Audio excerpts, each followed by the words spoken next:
안녕하세요. 고품격 날라리 방송 한준희 장지현의 원투펀치 175회 1부 시간입니다. 자, 우리 대표팀 다소 걱정이 있었던 레바논 원정을 잘 끝내고 왔습니다. 아주 기대 이상으로 성과를 거뒀어요.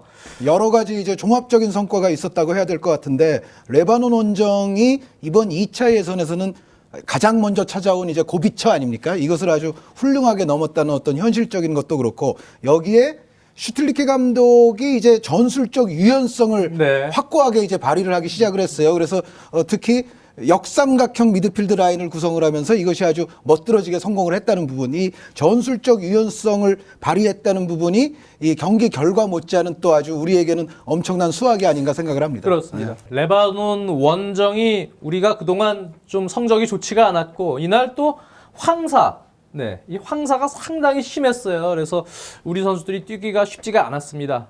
마음 같아서는 정말 삼겹살이라도 좀 구워주고 싶어요. 경기 끝나고 선수들 아마 목에 먼지가 아주 많이 들어갔을 텐데 정말 고생을 많이 했습니다.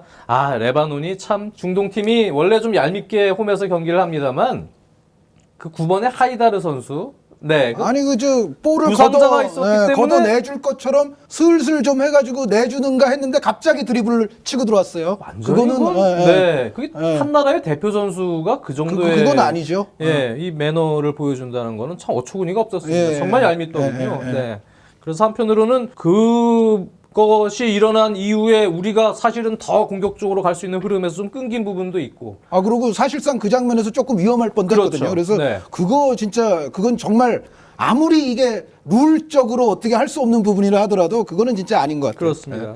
그런 식으로 이겨서 뭐 하겠는지. 중동 축구가 그래서 발전이 되겠습니까? 게다가 레이저 광선 공격은 또 여전했었고요. 뭐 팬들, 극히 일부 팬들이었겠습니다만 레바논 팬들의 수준도 그렇고요. 정말 중동 축구 발전하려면 그렇게 하면 안 됩니다. 좀 이제는 좀 제대로 실력을 키워서 좀 이길 생각을 해야죠. 어떻게 그렇게 축구를 하는지 참 이해가 안 됩니다. 어쨌든 간에 그런 상황에서도 우리가 3대0 완승을 거뒀고, 몇 가지 포인트를 가지고 저희가 오늘 좀 얘기를 하고 싶습니다. 수확이 많았습니다. 무엇보다도 권창훈 선수. 저희가 K리그 전반기에 저 개인적으로는 베스트를 뽑았었는데, 그거 이상으로 후반기 들어서 엄청나게 지금 급상승을 하면서 자신감이 지금 올라왔고, 완전히 포텐셜이 지금 폭발을 넘어서 완전히 터질 지경입니다. 그래서 권창훈 선수가 대표팀의 이제는 핵심 멤버로 자리매김할 그럴 가능성을 지금 충분히 보여줬고, 권창훈, 기성용, 이 KK 라인이죠. 권창훈, 기성용이 중심이 된 허리 라인에서 앞으로 대표팀이 상당히 희망적인 부분이 많다는 생각이고요. 이재성 선수가 짧은 시간 선보였습니다만 이재성 선수는 약간 지금 지쳐있는 것은 사실입니다. 많은 경기를 소화했기 때문에 그런 부분에서 또 자신의 어떤 장기를 충분히 보여준 짧은 시간이 아니었나 생각이 듭니다. 가장 큰 수확은 역시 역삼각형 미드필드를 다시 말씀을 드려야 되겠는데, 이제 이 조합 자체가 현대 축구에서 상당히 또 볼 수 있는 아주 좋은 조합이에요, 사실 이론적으로. 그러니까 뭐냐면 정우영 선수는 이제 제가 경희대 시절부터 사실은 봤는데, 이 선수는 사실 경희대에서는 막 사령관 역할을 다 했어요. 사령관 역할이라는 뭐냐면은 이제 박스 투 박스처럼 수비도 하고 공격도 하고 패스도 전개시켜주고 플레이메이커면서도 박스 투 박스 같은 역할도 하고, 정말 경희대에서는 자기 하고 싶은 거 미드필드에서 다 하는 선수였거든요. 그런데 어떻게 보면 이 선수는 그러니까 지금 우리 대표팀 4-1-4-1 구도에서는 홀딩 미드필더 아닙니까? 홀딩 미드필더면서도 기본적으로 패서의 역할을 하고 있습니다. 패서의 역할을 하는데, 여기에 이제 기성용이라는 어떤 창조자, 기성용 선수를 이제 전진 배치시킨 것이 지금 언론으로부터도 많은 각광을 받고 있습니다만, 기본적으로 우리 대표팀이 여태까지 4-2-3-1을 계속 써오면서도 문제거리가 뭐였냐면은,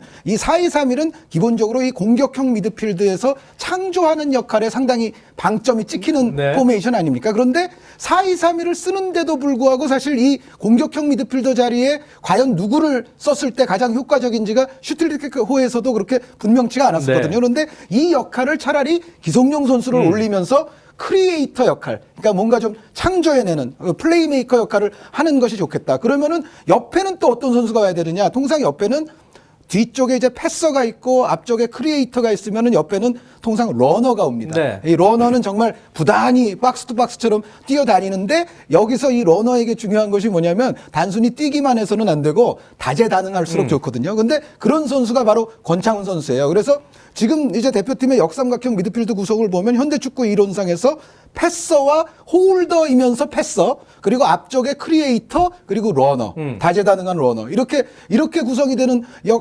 구도에서 상당히 이번에 좋은 조합을 찾아내지 않았냐는 생각인데 여기서 이제 한 가지 이제 향후에 드리고 싶은 말씀은 뭐냐면 그런데 이 구성에서 이 홀더면서 이제 패싱을 할 수 있는 이 선수의 자리를 어떤 팀들 같은 경우에는 이른바 파괴자, 네. 디스트로이어라고 하는데 이제 이른바 마켈렐레 룰이라고도 하는데요. 그런데 이런 어떤 파괴자를 두는 경우도 있을 수가 있거든요. 근데 우리 대표팀의 입장에서도 상대와 상황에 따라서는 이 미드필드의 구성이 여기에 좀 더 이제 파괴적인 수비 능력을 지닌 선수가 올 수도 있는 경우가 발생을 하죠. 근데 정우영 선수가 제가 봤을 때는 지금 어떤 수비적인 역할도 어떤 자신의 어떤 최선의 치를 하고 있는 건 맞아요. 근데 다만 아까 처음에 말씀드렸듯이 정우영 선수가 원래 그렇게 쓸어담고 하는 그런 거를 어릴 때부터 해왔던 선수는 또 아니기 때문에 이제 상대와 상황에 따라서는 이 패서의 유형인 수비형 미드필더 자리에 조금 더 이제 수비적인 수비형 미드필더가 올 수 있는 뭔가 이제 그런 앞으로의 좀 변화도 슈틸리케 감독이 이제 상대에 따라서는 조금 연구를 하게 된다면 우리 대표팀이 미드필드 구성이 앞으로 더 풍성해질 수가 있지 않겠나라는 생각을 합니다. 그렇습니다. 네. 정우영 선수도 어떤 커팅 능력이나 또 패스의 어떤 능력 이런 부분에서 좋은 모습을 보여줬습니다만 이제 한 의원님이 우려하는 부분이 앞으로 이제 저희가 쿠웨이트 원정은 사실 쿠웨이트는 레바논보다 더 힘든 팀이라고 봐야 되겠죠. 네네. 네. 그런 강팀이 남겨져 있고 현재 추세대로 간다면은 뭐 지금 득실차도 많이 앞서 있고 또 전승이기 때문에 큰 이변이 없는 한 최소 이상한 일이 발생이 되더라도 그래도 2위로서 우선순위에 있어서 올라갈 가능성도 높지 않습니까? 그렇게 본다면 장기적으로 최종 예선을 대비해서라도 지금 강팀들이 또 몰려있는 그런 상황을 좀 인식을 해야 됩니다. 그런 상황에서 역시 이 홀딩 미드필더 여기에 이제 그런 비교적 좀 강한 팀들과 상대할 때 수비력을 갖춘 미드필더의 존재감, 네 이것이 조금 더 필요하지 않나라는 이제 얘기셨는데요. 네, 아니면 이제 정우영 선수가 네. 좀 더 이제 이 역할에서 이제 자기의 자리를 완벽하게 찜을 네. 하기 위해서 좀 더 수비적인 감각이라든가 그런 부분을 이미지 트레이닝이나 여러 가지를 통해서 정우영 선수가 더 향상을 시키게 되면 이 조합이 저는 그대로 가도 사실은 뭐 상관이 없다고 생각을 합니다. 뭐 이 정우영 선수도 패스 능력이나 이런 부분에서 일정 부분 좋은 모습을 보여줬습니다만 그래도 이제 전체적으로 보면은 정우영 선수가 약간의 미스 플레이도 몇 번 나왔습니다. 네, 그런 네. 장면에서 우리가 좀 쉽게 뚫리고 그렇죠. 이제 후반전에 특히 이제 몇 차례 또 좀 골을 먹을 수 있는 장면들도 있었죠. 네. 그리고 또 전방에 석현준 선수가 원톱으로 나섰는데요. 석현준 선수는 키가 큰 장신입니다만 아약스 시절부터 키에 비해서 빠르고 네. 그리고 무언가 돌파 능력을 좀 많이 보여주려는 그런 노력이 있고요. 그리고 원톱 포스트 플레이어 역할. 이 등을 지고 제공권에서 떨궈준다거나 뭐 하는 전형적인 이 원탑 역할을 수행한 것보다는 기본적으로는 이제 전방에서 많이 움직여주면서 공간을 좀 파괴하거나 본인이 직접 달고 무엇을 돌파하는 능력들 이런 것에 좀 치중한 플레이들을 많이 보여준 것 같아요. 그래서 키가 큰데 머리 쓰는 것보다는 제가 봤을 때는 이제 어린 시절부터 네. 보면은 발 쓰는 거를 더 좋아하는 선수인 것 그렇죠. 같아요. 신갈 시절에도 네, 네. 어렸을 때도 그랬죠. 그래서 키에 비해서 발 쓰는 것을 좋아합니다. 자, 그리고 저희가 눈여겨볼 포지션이 이제 오른쪽 수비였는데요. 장현수 선수가 출장을 했습니다. 오른쪽 수비를 많이 보질 않았었기 때문에 무언가 이제 플레이를 보는 데 있어서는 약간 맞지 않는 옷을 입은 어색함도 부분 보이긴 했습니다만 그래도 예상 밖으로 기대 이상으로 좀 이 역할을 어느 정도 소화를 해줬는데 부분 이제 공격적으로 나갔다가 전체적으로 좀 볼을 뺏기거나 또는 백업 시에 약간 스피드가 조금 느리거나 하는 좀 위험 부담도 있었거든요. 그런 부분에서는 장현수 선수가 패스 능력도 있고 키에 비해서는 어느 정도 기동력도 있고 그런 장점들을 적절하게 활용시켜 줄 수 있는 좀 다른 대안은 없나라는 생각도 좀 해봤습니다. 네, 뭐 장현수 선수의 워낙에 이제 멀티성이 있으니까 네. 또 여러 가지 활용도가 있겠는데 제가 봤을 때는 뭐 완벽하게 자연스러운 역할은 아니지만 그래도 장현수 선수가 이 역할을 해낼 수 있는 가장 기본적인 원동력은 굉장히 성실하게 움직여요. 그렇죠. 네. 장현수 선수의 그 성실함과 어떤 활동량 그것이 어느 정도 이 위치를 약간은 부자연스러운 면이 있습니다만 그래도 뭐 무난하게 또 해결을 했다 이렇게 보여집니다. 그렇습니다. 하나 더 이제 네. 슈틸리케 감독이 지금 이제 정삼각도 하고 이제 역삼각까지도 그렇죠. 두 가지를 이제 해봤습니다만. 성공을 했잖아요. 그러니까 마지막 남은 슈틸리케 감독의 유연성이 있다면 3백. 그렇죠. 현대 네. 축구에서 결국은 뭐 3백을 쓰는 팀이 그렇게 많진 않지만 지난 월드컵에서도 보면 요소의 3백으로 맞습니다. 또 성공을 하는 경우가 있기 때문에 마지막 남은 슈틸리케 감독의 아마도 유연성이 있다면 그거는 3백이 아닐까라는 생각은 네. 있어요. 제가 예, 예. 3백을 지금 멤버, 지금 폼이 좋은 선수들 멤버로 이상적으로도 볼 수 있는 이유는 일단 여기에 곽태희 선수가 들어가던 홍정호 선수가 들어가던 커맨더 역할을 할 수 있는 센터백이 지금 우린 존재를 합니다. 네. 그 상황에서 김영권과 장현수 두 선수 모두 김영권 선수도 과거 대표팀에서 왼쪽 수비도 본 적이 있고 네. 풀백도 가능한 요원입니다. 스토퍼로서. 장현수도 이번에 오른쪽 수비수를 테스트를 받으면서 풀백으로서의 가능성을 가지고 있습니다. 그래서 3백일 때 뭐 우리가 흔히 바이에른 뮌헨 경기나 여러 바르셀로나 경기를 보셨다시피 상대를 완전히 압도해서 점유를 하면서 진짜 군더더기 없는 축구를 하기 위한 3백의 운영이 공간을 차지하기 위한 노력에 있어서 이 스토퍼가 상당히 지금 현재로서는 좋은 조합이라고 저는 개인적으로 보여지고 네, 또 자연스럽게 오른발 왼발을 쓰면서 그렇죠. 사이드 공간을 커버하는데도 상당히 자연스러움을 가질 수가 있죠. 맞습니다. 네. 기성용, 권창훈, 이재성 만약에 이러한 세 명의 미드필더가 유기적으로 기성용 선수가 딥라인 플레이메이커 역할을 해주면서도 박스투박스 역할을 해주면서 올라갈 수도 있고 이재성 선수가 전북에서 했던 것처럼 그럴 때 커버를 해주거나 내려와서 다시 또 이 역할을 해줄 수도 있고 권창훈 선수 역시 그런 역할을 네. 전술적으로 해본 경험이 있지 않습니까? 그런 상황에서는 이러한 세 명의 조합도 잘 활용이 됐을 경우에 전체적으로 뚜렷한 수비형 미드필더를 두지 않고도 우리 색깔을 어느 정도 낼 수 있는 그러한 조직적인 트라이앵글 축구도 가능할 수도 있을 것 같다는 생각입니다. 그러니까 이 조합이 지금 이 특히 3백 이렇게 만약에 놓는다 치면은 기성용, 권창훈, 이재성 이 조합이 거의 베스트입니다. 네, 그건 그렇죠. 왜 그러냐면은 아까 맨 처음에 말씀을 드릴 때 이번에 역삼각으로 나와서 가장 여기서 이제 포인트를 추출을 해내자면 뭐냐면은 우리가 과거에 정삼각이었을 때 이 공격형 미드필더 역할에서 뭔가 진정한 좀 창의성 있는 모습이 나와야 되는데 이제 그런 부분이 좀 부족했거든요. 근데 정삼각에서는 그게 사실 반드시 돼야 되는데 그런데 거기서 이제 결국은 해결책이 뭐냐? 역삼각으로 바꾸고 오히려 그러면서 기성용 선수를 그렇죠. 위로 올리자. 네. 그러니까 이번에 우리가 좋은 장면, 뭐 골 장면뿐만 아니라 우리의 좋은 슈팅 장면에서 기성용 선수의 발끝으로부터 시작되는 장면이 상당히 많았고 기성용 선수가 수완지에서도 그렇게 전진적인 역할이라든가 뭐 측면으로 돌아나간다든가 이런 플레이를 할 때 또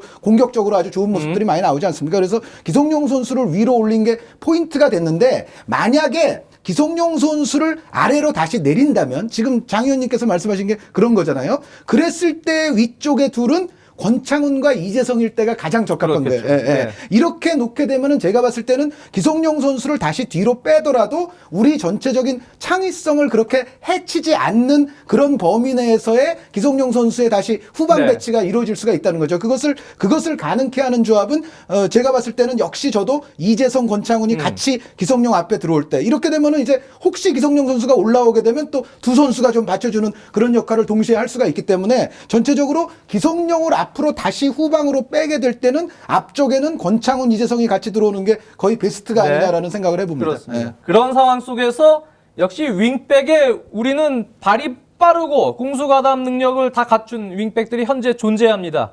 네, 김진수 선수가 왼쪽에 있고 또 다른 선수들도 물론 있습니다. 박주호나 홍철 이런 선수 좋은 선수들도 있고 오른쪽에 또 아주 스피디하고 공수 능력이 좋은 정동호 선수도 있습니다. 네. 그리고 정동호, 임창우. 그렇죠. 예.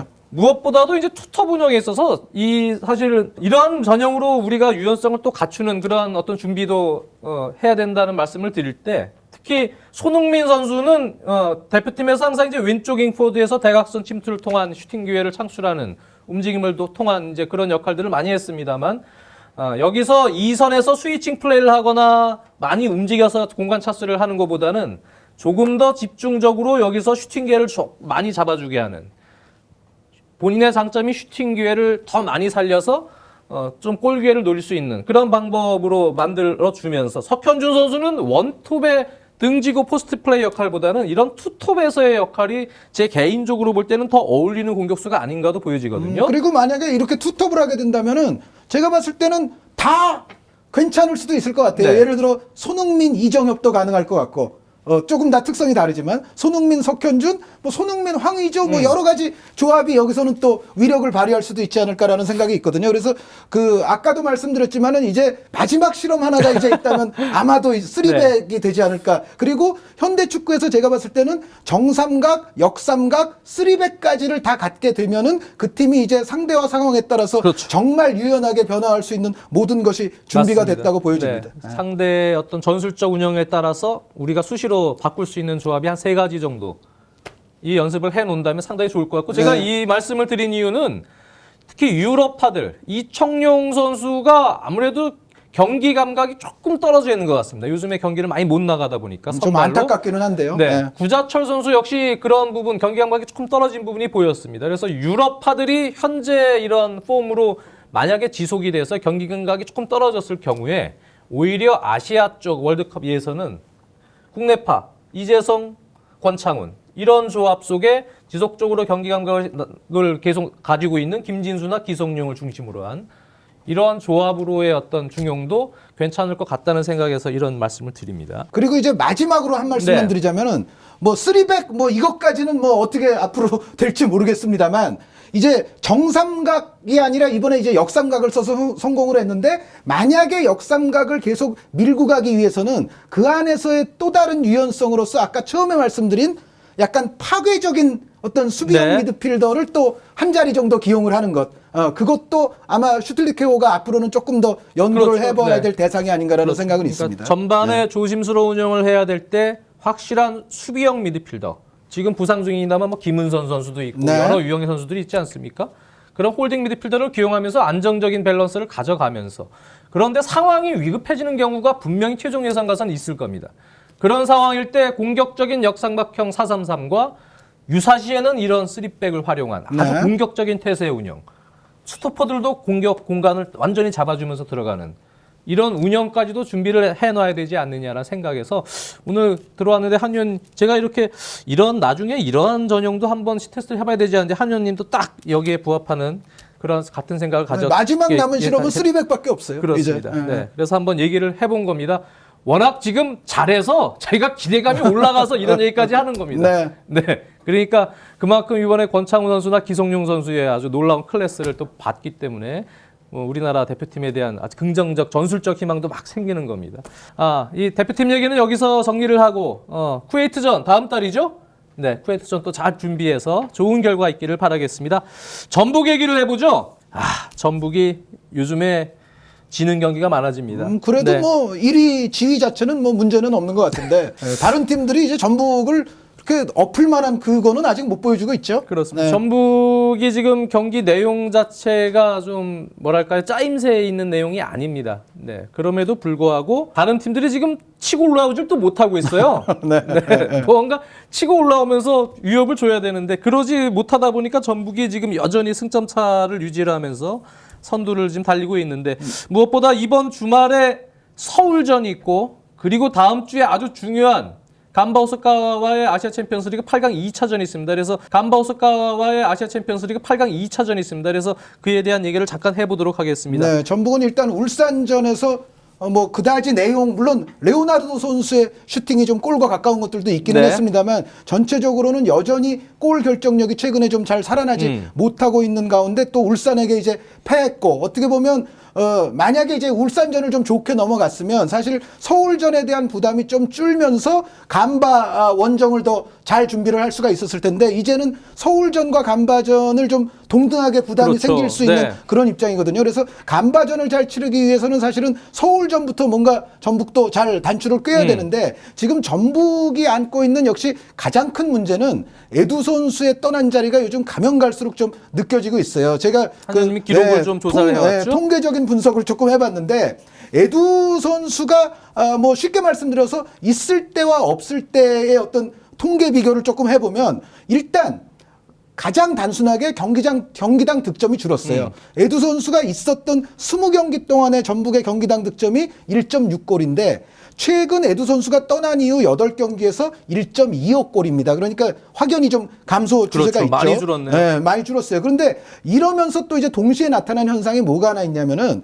에두 선수가 없어지면서 사실은 그 대신 이동국 선수와 레오나르도 선수의 슈팅 수는 늘었어요. 네, 아무래도 그렇겠죠. 그 통계 분포를 말씀을 드리자면 레오나르도 선수가 에두 선수가 있었던 시기에는 경기당 2.5개의 슈팅이 있었는데 에두 선수가 떠난 이후에는 4.5개로 늘었어요. 레오나르도 선수가 뭐 2배 가까이, 2배 가까이 늘었어요. 네, 그러니까 그만큼 이제 레오의 슛을 노려서 이제 득점을 노리겠다 이제 이거죠. 그리고 이동국 선수 같은 경우도 에두 선수 있었을 때는 경기당 2.8개. 그러다가 에두 선수 떠난 이후에는 경기당 3.8개가 됐어요. 그러니까 레오 선수, 이동국 선수 합해서 이 두 선수의 슈팅은 에두 선수가 있을 때보다 늘었는데 근데 이제 전북에게 약간은 안타까운 문제가 뭐냐면은 에두 선수가 떠나기 전까지 44개의 슈팅을 해서 11골을 넣었어요. 네. 그러니까 정확히 4분의 1이죠. 그러니까 슈팅 대비 득점률이 에두 선수가 25%였습니다. 그런데 레오나르도 선수가 현재 10.2%이고 이동국 선수가 11.7%예요. 그러니까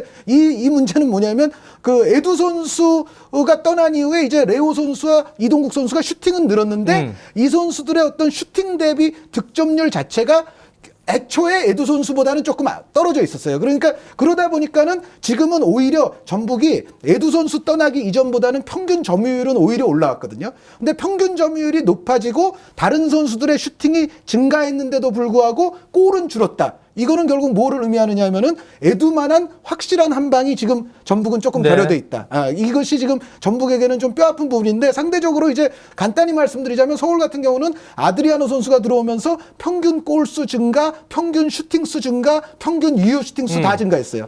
그런데 오히려 서울 같은 경우는 전북과 반대로 이전의 점유율보다는 오히려 아드리아노 선수 온 다음에 점유율이 감소했어요. 그러니까 전북하고는 반대 현상이죠. 전북은 에두 선수가 있을 때 점유율보다 지금이 오히려 점유율이 올라갔는데 골수가 줄고 있고 반면에 서울은 아드리아노 선수 없을 때 점유율보다 지금 점유율이 떨어졌는데 오히려 골수는 늘고 있다. 그러니까 전북과 서울은 지금 약간 반대의 모습이 있는 건데 결국 점유율에 관계없이 한 방을 터뜨리는 능력이 전북은 지금 감소했고 서울 같은 경우는 좀 증가한 상태이기 때문에 이것이 이제 전북 서울전의 또 최대의 변수거리가 아닌가라는 생각입니다. 그렇습니다. 네, 제가 서울 경기는 현장에서 경기를 중계도 봤죠. 하셨잖아요. 네.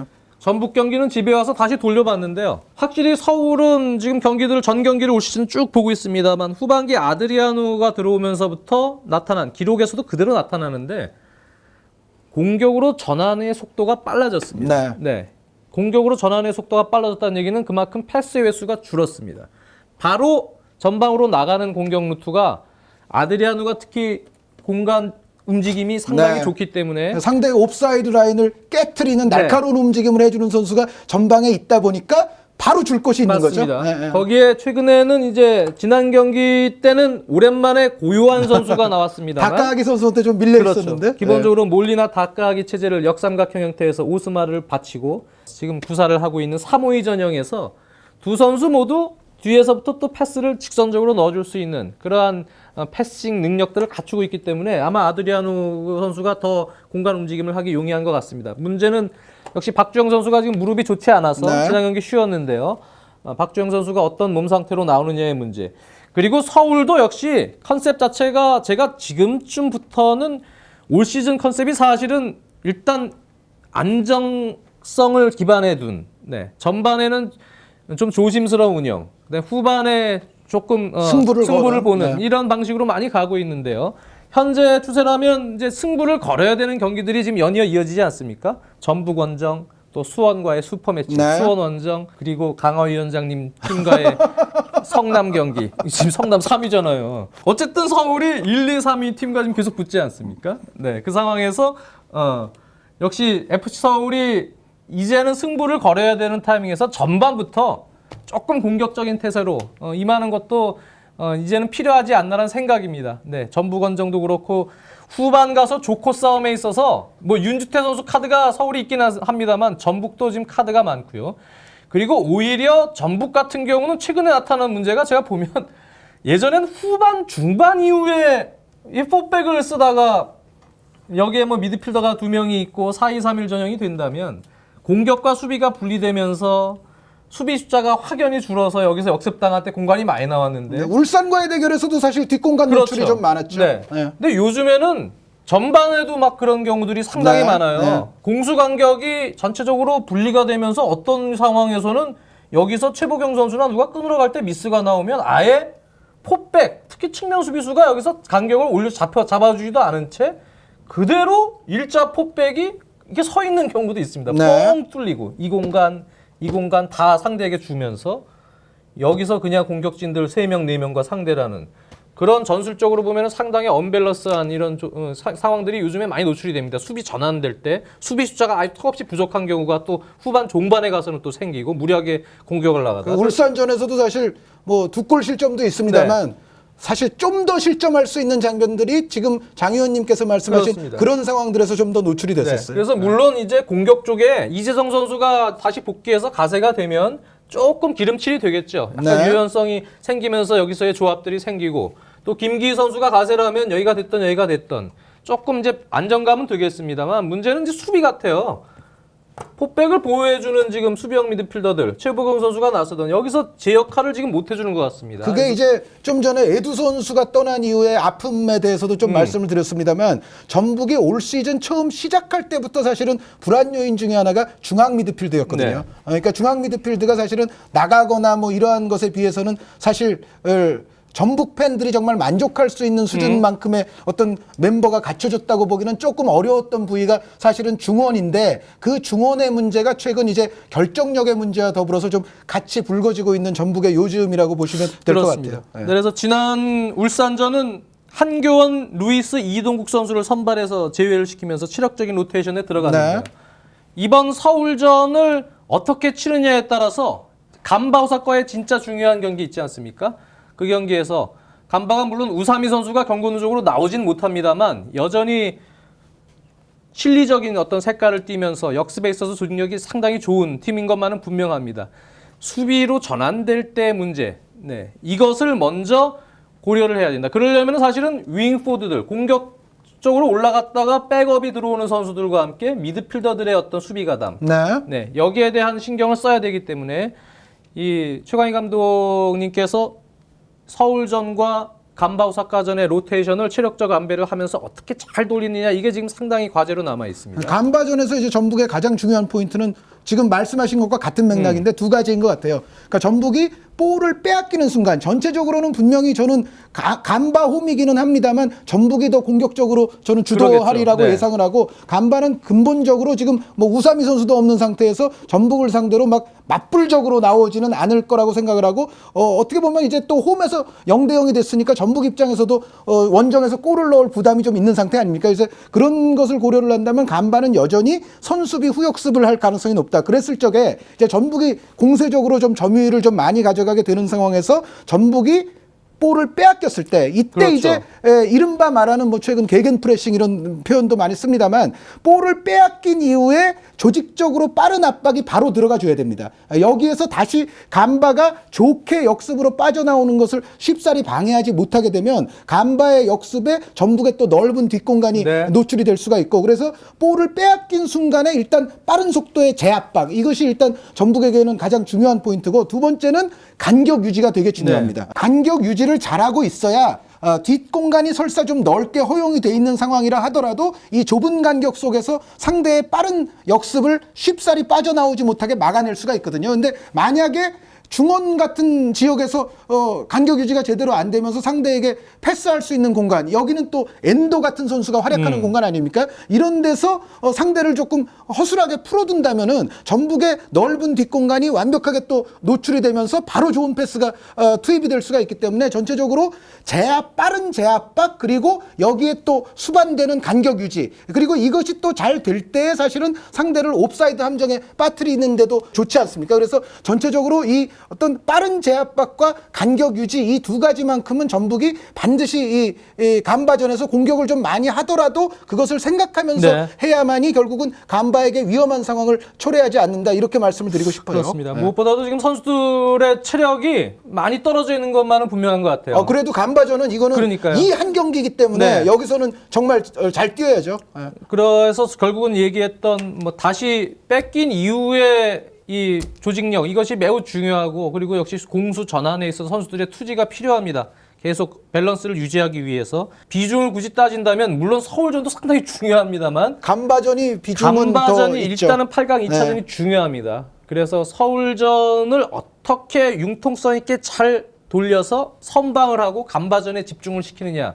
이제 그 싸움이 될 것 같아요. 최강희 네. 감독이 그런 체력적인 안배를 이번 서울전에서 어떻게 가져가느냐 한번 지켜봐야 될 것 특히 같습니다. 이제 서울전도 그렇고 전체적인 포인트는 이재성 선수가 또 그렇죠. 어느 정도 네. 피로도를 회복을 하면서 컨디션 조절이 되느냐가 굉장히 중요합니다. 그러니까 이재성 선수가 역시 있어야 전북은 공수 양면에서의 윤활유 역할과 엔진을 갖게 되는 셈이라서 이재성 선수를 서울전에 이제 어느 정도로 또 뛰게 해서 활용을 하고 간바전에 또 활용을 네. 할 것이냐 이 문제도 두 경기를 통틀어서 굉장히 중요한 포인트가 그렇습니다. 된다는 생각이에요. 그리고 역시 간바 원정은 후반 상황에 따라서 득점을 더 올려줘야 되는 급박한 상황이 생기기 때문에 지금 완전한 아직 컨디션은 아닌 것 같은데요. 또 적응기도 있고 베라, 이근호 두 선수가 빨리 컨디션을 올려줘야 됩니다.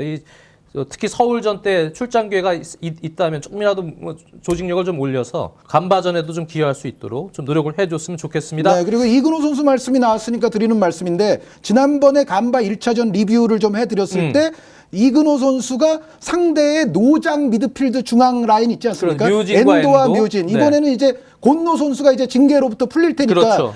엔도와 아마 곤노가 되지 않을까. 근데 곤노 선수도 역시 30대를 넘긴 선수거든요. 그러니까 뭐 묘진이 나오건 곤노가 나오건 간바의 중앙 미드필드 라인은 노장 라인입니다. 그런데 우리의 톱 아래 공격형 미드필드에 서는 선수가 사실은 이 두 선수의 체력을 상당히 좀 괴롭혀줄 필요가 네. 있어요. 그런데 지난 우리 홈에서의 1차전에서는 사실은 그것이 충분치가 그렇죠. 못했거든요. 그래서 어떻게 보면 그 노장 미드필더들이 막 풀타임까지 활약할 수 있게끔 하는 그런 상태가 됐는데 이번 간바 원정 경기에서는 공격형 미드필더로 뛰게 되는 선수가 상대의 중앙 미드필드 라인을 충분히 괴롭혀서 후반 가서는 좀 제대로 플레이를 못하게끔 네. 만들어야 되는 것이 필수 과제 중에 하나입니다. 그렇습니다. 간바 상황을 간단히만 말씀드리면 지금 체력들을 되게 나이가 많은 노장들을 세이브 시켜놓고 있어요. 네, 전북전 대비입니다.